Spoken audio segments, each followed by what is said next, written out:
ಕೃಷಿಕರಾಗಿದ್ದು ಸ್ವಯಂವಾಗಿ ಅವರೇ ವಿವಿಧ ತಳಿಯ ಭತ್ತದ ತಳಿಗಳನ್ನು ಬಳಸಿದ್ದಾರೆ. ಇದು ರಾಜೇರಮ ಅಂತ ಹೇಳಿ ಗೊತ್ತಲ್ಲ, ಇದು ನಮ್ಮ ಮೂಲ ತಳಿ.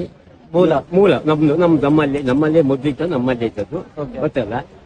ಇದು ಅತಿ ಭಾರವಾದ ಭತ್ತ ಮತ್ತು ಭಾರವಾದ ಅಕ್ಕಿ ಸಹ ಗೊತ್ತಲ್ಲ. ಇದು ಸಾಧಾರಣ ಅಕ್ಕಿ ಮಾಡಿ ಒಂದು 25 ವರ್ಷ ಇಟ್ಟು ಹಾಳಾಗದಂತ ಅಕ್ಕಿ ಗೊತ್ತಲ್ಲ.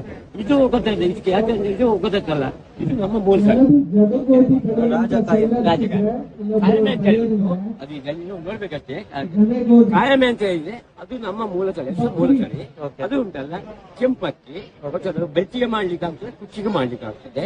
ಮತ್ತೆ ಅದು ನಮಗೆ ಯಾವುದು ಭಾರಿ ವಿಶೇಷದ ತಳಿ ಮತ್ತೆ ಅಂದ್ರೆ ನಮ್ಮ ಪೂರ್ವಜರಿಂದ ಬಂದಂತ ತಳಿ ನೋಡಿ. ಅದೇ ಸುದ್ದಿಯ ಕಲಿ ಇದೆ ಯಾವುದು ರಾಜ, ಇದು ಗನ್ಸಾರ ಅಂತ ಉಂಟು, ಅದು ಪರಿಮಳ ತಳಿ ಗೊತ್ತಲ್ಲ, ಎತ್ತರ ಬೆಳೀತಿದೆ. ಮತ್ತೆ ಅದು ಇದು ಯಾವುದು ಗೊತ್ತಲ್ಲ, ಸೆಂಟೆಡ್ ಯಾವುದು ಇದು ಯಾವುದು ಪರಿಮಳದ ಅಕ್ಕಿ ಗೊತ್ತಲ್ಲ. ಅದು ಭಾರಿ ಪಾಯಸ ಮೈಸೂರು ಪಲಾವು ಇಂತ ಮಾಡ್ಲಿಕ್ಕೆ ಭಾರಿ ಒಳ್ಳೆದಾಗ್ತದೆ. ನೀವು ಇದುವರೆಗೂ ಎಷ್ಟು ತಳಿಗಳ ಭತ್ತಗಳನ್ನು ಬೆಳೆದಿದ್ದೀರಾ? ನಾನು ಇಷ್ಟುವರೆಗೆ ಸಾಧಾರಣ 200-250 ಭತ್ತದ ತಳಿಗಳು, ಅಂದ್ರೆ ಈಗ ಒಂದು 180 ಇರ್ಬೋದು. ಆದ್ರೆ ಅದರಲ್ಲಿ ಕೆಲವು ಬರ್ತದೆ, ಕೆಲವು ಹೋಗ್ತದೆ. ಅದು ಮಾಡ್ಲಿಕ್ಕೆ ಈ ಮೊಳಕೆ ಬರದೈತೆ, ಅದು ಹೋಗ್ತದೆ. ಹಾಗೆ ಅಷ್ಟು ತಳಿಯಲ್ಲಿ ಈಗ 180 ತಳಿ ಉಂಟು. ಅದನ್ನು 2 ಬೆಳೆಯಲ್ಲಿ ಬೆಳೆಸ್ತೇವೆ. ಒಂದೇ ಬೆಳೆ 140 ತಳಿಗಳನ್ನು ಬೆಳೆಸ್ತೇವೆ. ಎರಡನೇ ಬೆಳೆಯಲ್ಲಿ 40 ತಳಿಗಳನ್ನು ಬೆಳೆಸ್ತೇವೆ.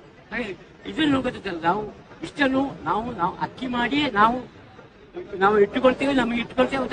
ನಮಗೆ ಹೆಚ್ಚಾದಂತ ಅಕ್ಕಿಯನ್ನು ಮಾರಾಟ ಮಾಡ್ತೇವೆ. ಅದು ಸಹ ನಮ್ಮ ಮನೆಗೆ ಅವರು ಬಂದು ತಗೊಂಡು ಹೋಗ್ತಾರೆ. ಇಷ್ಟು ಎಲ್ಲ ಅಕ್ಕಿ ಇದು ಯಾವುದು ಇದಿತ್ತು ಸಹ ನಾವು ರಾಸಾಯನಿಕ ರಹಿತ ಕೃಷಿ, ಅಂದ್ರೆ ರಾಸಾಯನಿಕ ಮತ್ತು ಸಸ್ಯ ಕ್ರಿಮಿನಾಶಕಗಳನ್ನು ಹಾಕದೆ ನಮ್ಮ ಕೃಷಿ ಸಾವಯವ ಅಂತ ಹೇಳಲಿಕ್ಕೆ ಸಾಧ್ಯ ಇಲ್ಲ. ಸಾವಯವ ಅಂದ್ರೆ ಸಾವಯವ ಗೊಬ್ಬರ ಹಾಕಬೇಕಾಗುತ್ತೆ.